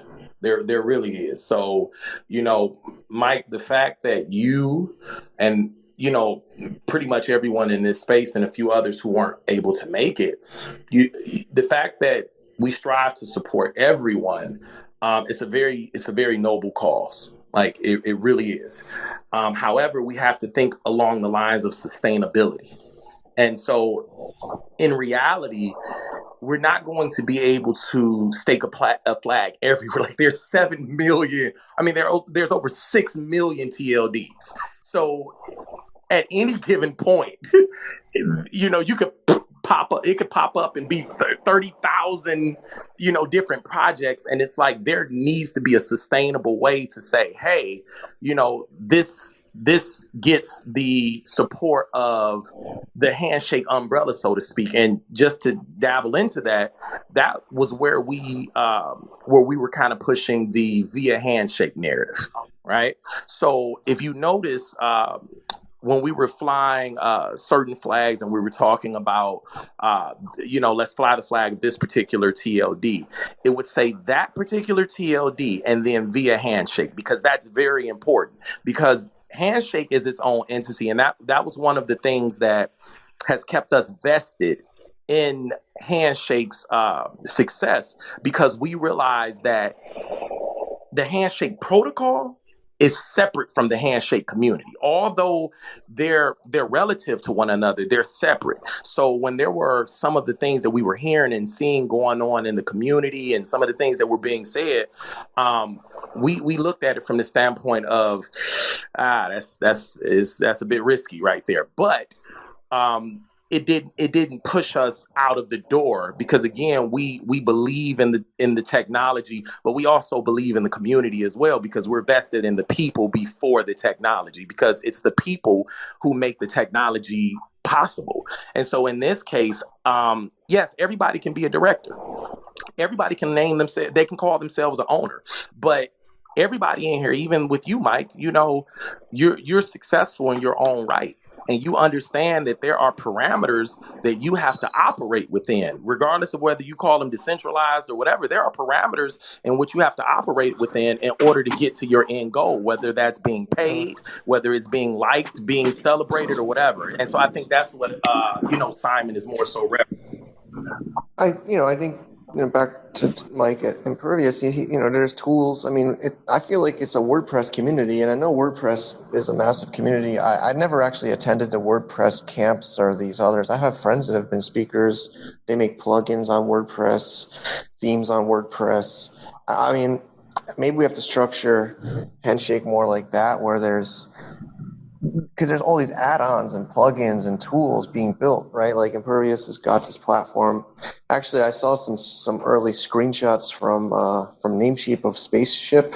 I don't know if I'm allowed to say it or not, but they're very close to showing something.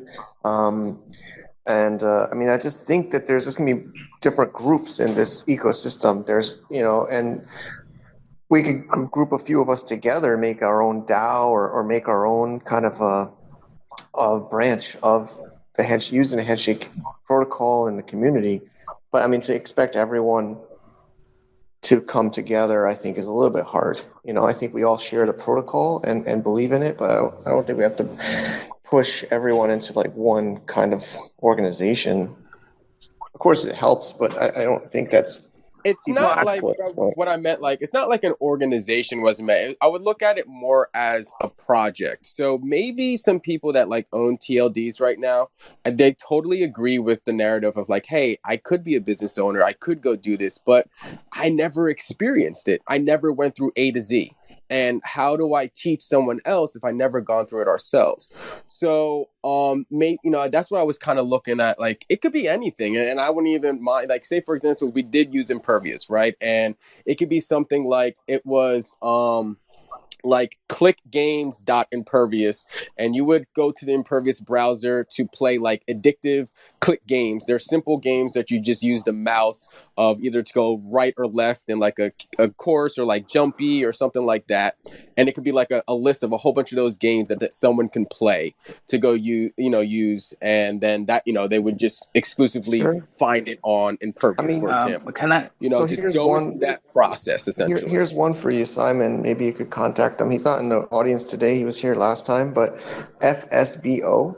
I have no affiliation, no affiliate. I don't get anything, but FSBO is the TLD, for sale by owner, and he's docs as well. I'm forgetting his name, unfortunately, slipping my mind, but he's in Canada, I believe, and he's giving you FSBO tokens on, I believe, Polygon. If you buy SLD on Impervious from FSBO, he monitors the sales, and because Ethereum is the wallets are public of the owner, he then airdrops you FSBO tokens, and he's got a white paper out, and he's making a Craigslist for Web3, I believe, is kind of how I see it. He's kind of for sale by owner. So each SLD could be a destination for your Craigslist page, and you list your things there, or you could have third level domains.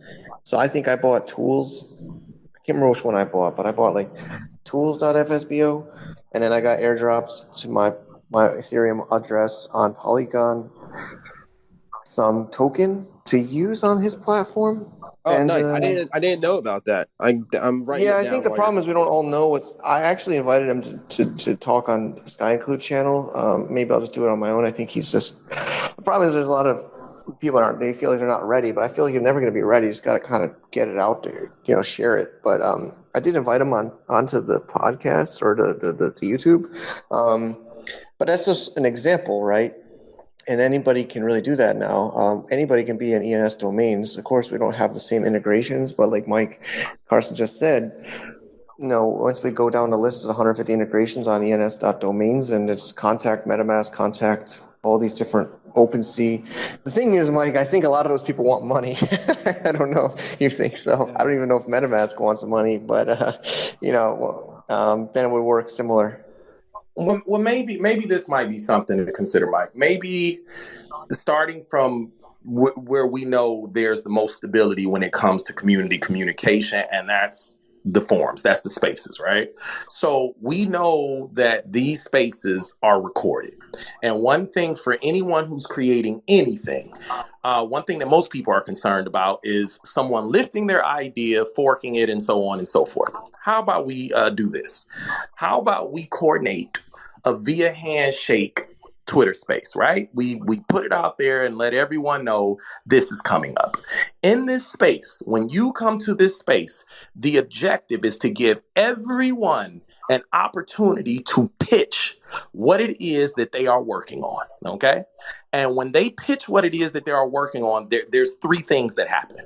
One is that it's going on the record, right? So anyone who goes and listens to this particular Twitter space, I'm unsure like how long like Twitter keeps the Twitter spaces accessible, but we're just going to say it's for 30 days. That becomes something that the HNS community can, in essence, market. Hey, if you want to know what's going on in HNS, go listen to that Twitter space. And there is maybe an hour and a half, 2 hours of people just literally running down what it is that they're working on. Of course, there will have to be speaking parameters, but you kind of get the gist of what I'm saying. And now, the second thing that happens is that Yeah, I mentioned Chris.NFTs. I don't see him in the audience anymore, but he tweeted about wanting to do like a weekly Twitter space.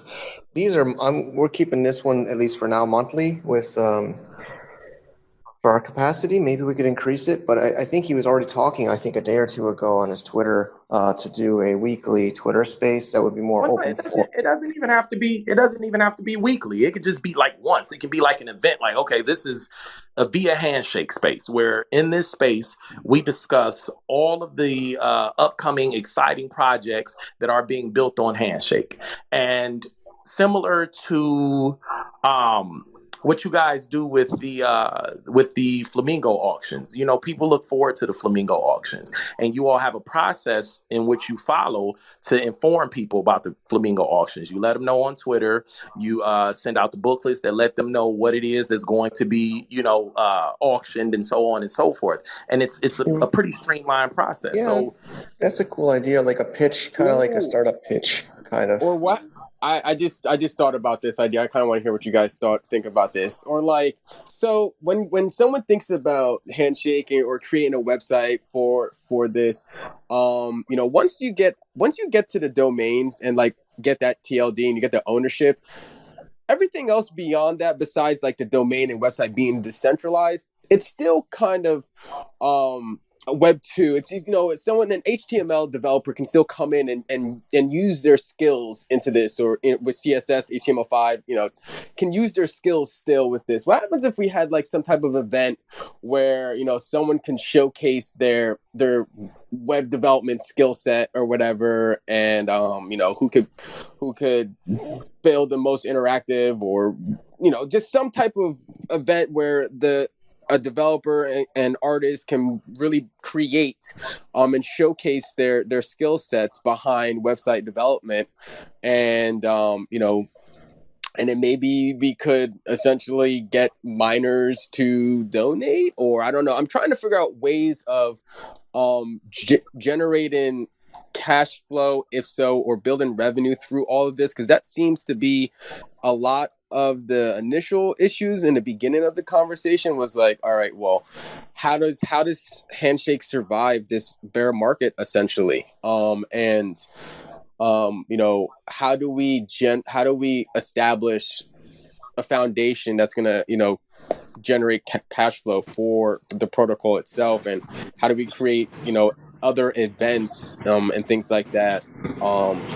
So these are just, I want to hear if anyone else has any ideas on, is that a major concern besides going to like VCs, and is that like the only way to try to generate cash flows? There's been a few new people coming up, and I might just have about 10 or 15 more minutes. Maybe I could stick around or transfer this. But I wanted to quickly comment on what Mike previously said, namely, he was talking about this killer app that Handshake would be a great catalyst. But I think what's flying under the radar is recently many people maybe witnessed how there were again many DNS attacks, and Greg from Akash, he tweeted like, "Oh, see, Handshake is the solution to protect you from this." So I think anyone who is familiar with security and cryptography,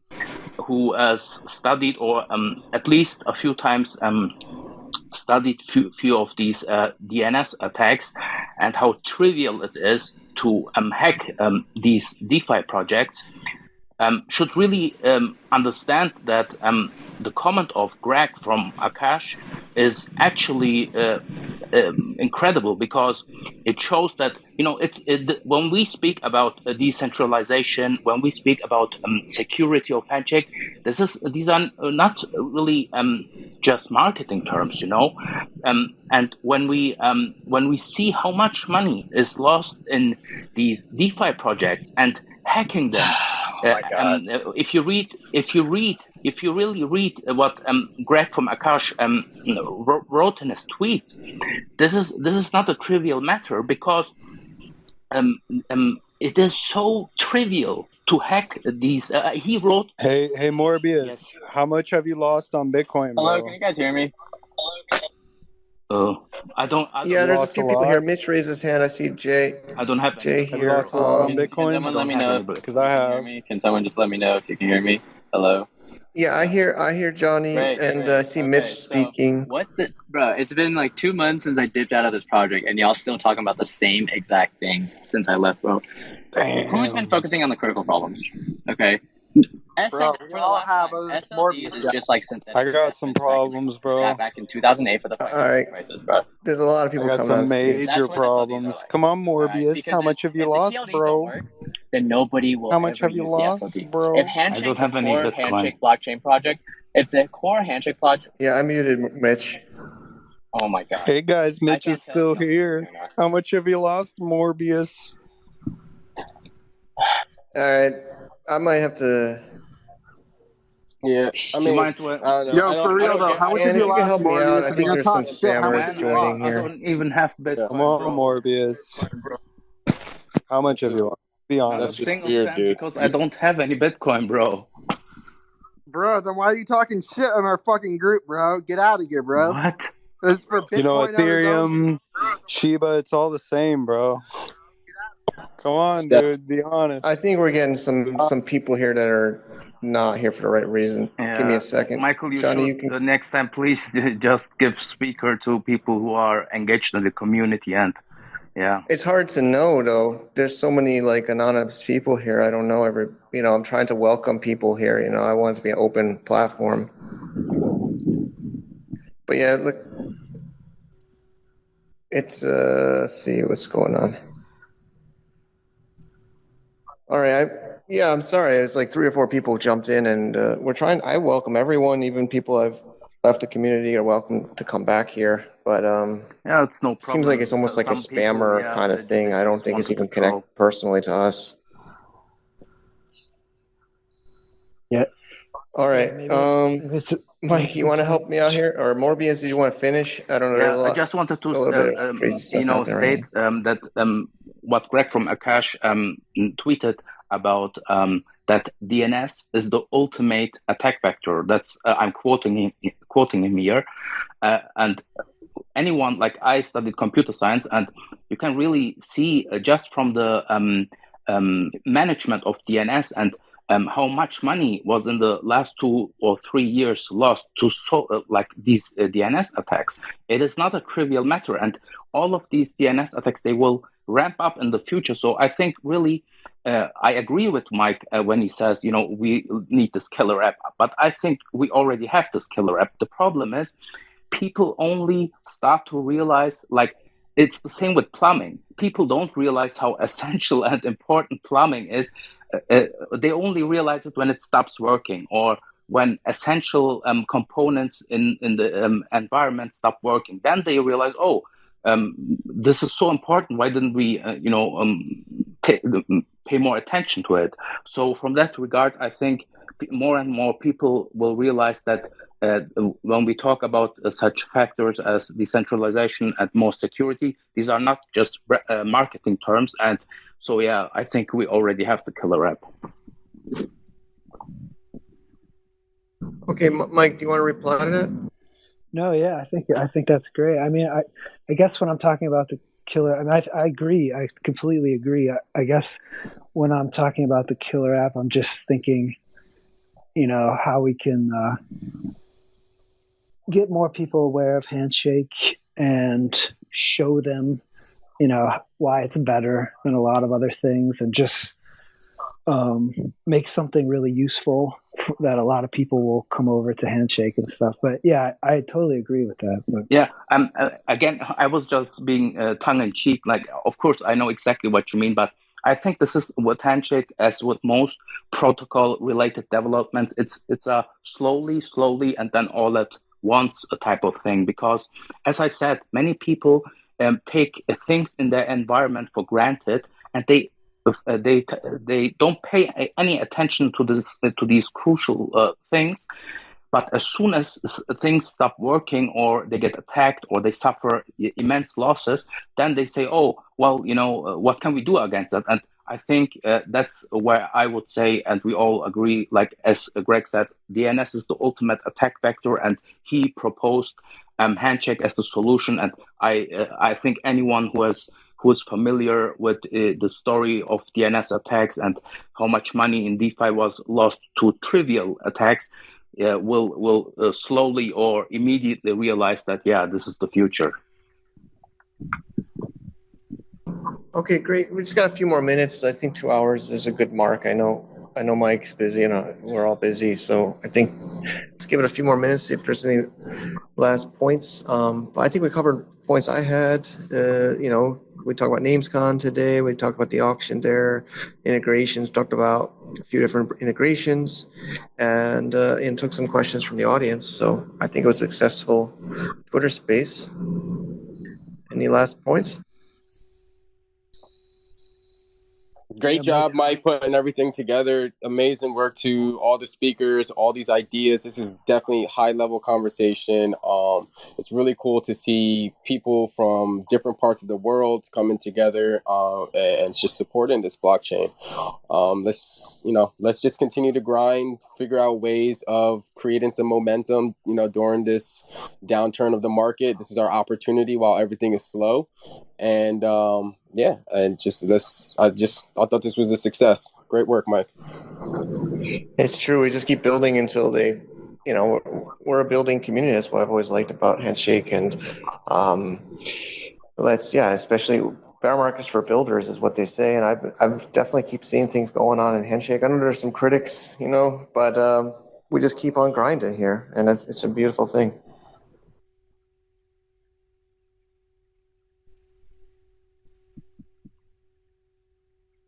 All right, so I think we'll wrap up then, and thank you all. We try to do these monthly. We did it right after the NamesCon, but usually we do these, a couple weeks apart from the auctions and other events that we notice. So at least probably 1 month from now, usually the first or second Wednesday U.S. time. We try to do these now. I think it's the 4th or 5th. So, and thanks, Mike Carson, also from Impervious, coming out here. Chingo seems to have left already. She's always very insightful. The others here, Namer Tips, Morbius, everyone, Simon, thank you all. And of course, she's been silent, but she helps so much support what we do here. So thank you all.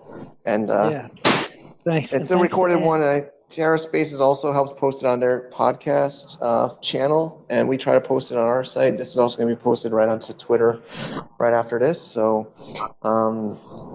thank you all. Thank you too.